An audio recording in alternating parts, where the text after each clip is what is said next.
செவ்வாய் கேது வம்ச விருத்தியை கெடுக்கக்கூடிய ஒரு கிரகம்.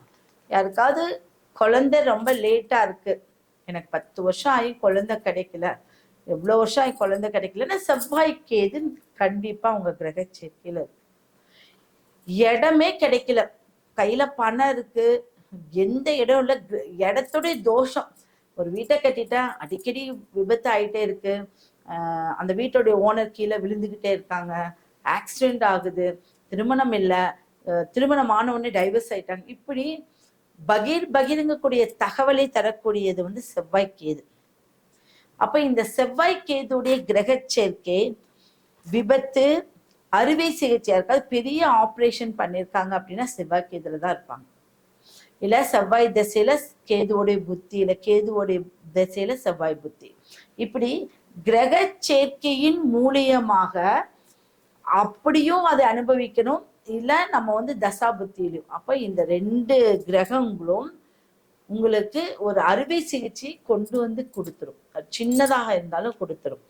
விபத்துக்கள் நிறைய உண்டு. அதுல மெயினான விஷயம் என்ன அப்படின்னா, குழந்தையே கிடைக்காது, திருமணமே நடக்காம இருக்காங்க பாருங்க, அவங்களும் புணர்வு தோஷத்திலேயே சிக்கியிருப்பாங்க, இந்த செவ்வாய் கேது தோஷத்திலேயே சிக்கியிருப்பாங்க. அப்ப இதெல்லாமே நீங்க கண்டிப்பா இதுக்கு ஒரு பரிகாரம் நீங்க முறையா பண்ணினா மட்டும்தான் இதுல இருந்து நம்ம விடுபட முடியும்.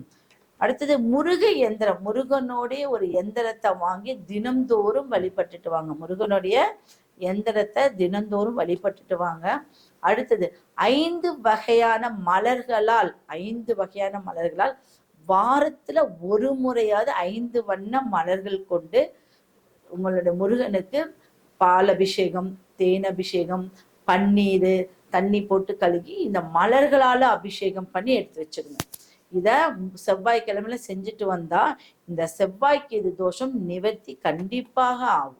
அடுத்தது பாத்தீங்கன்னா, முருகன் எந்திரத்தை நீங்க வச்சு வழிபடுறதும் நல்ல ஒரு விசேஷம். நெக்ஸ்ட், திருச்செந்தூர் முருகன் கோயிலுக்கு நீங்க போயிட்டு வர்றது, அங்க இருக்கக்கூடிய யாழினி கிணற்றில் குளிப்பது, அல்ல கடல்ல குளிக்கிறது, இது எல்லாமே உங்களுக்கு இந்த தோஷத்திலிருந்து விடுபடக்கூடிய ஒரு அமைப்பு நிச்சயம் உண்டு. இந்த தோஷம் இருந்து ஒரு சிலர் நல்லா இருக்காங்க அப்படின்னா இந்த மாதிரி ஏதாவது வழிபாட்டுல அவங்களை அறியாமல பண்ணிட்டு இருப்பாங்க. கண்டிப்பா இந்த கிரக சேர்க்கையில இந்த மாதிரி விஷயங்கள் இருக்கு. நான் சொல்லக்கூடிய இந்த எந்திரத்தை வச்சுக்கோங்க, திருச்செந்தூர் கோயிலுக்கு போயிட்டு வாங்க. 5 மலர்களால வாரத்துல ஒரு முறை நீங்க செவ்வாய்க்கிழமையில முருகனுக்கு நீங்க உங்க வீட்டுல பண்ணுங்க. நீங்க வெளியில போய் பண்றீங்களோ உங்க வீட்டுல பண்ணும் போது இந்த தோஷம் நிவர்த்தி ஆயிடும். சரிங்களா? நம்ம அடுத்த கிரக சேர்க்கைக்கு போயிடலாமா?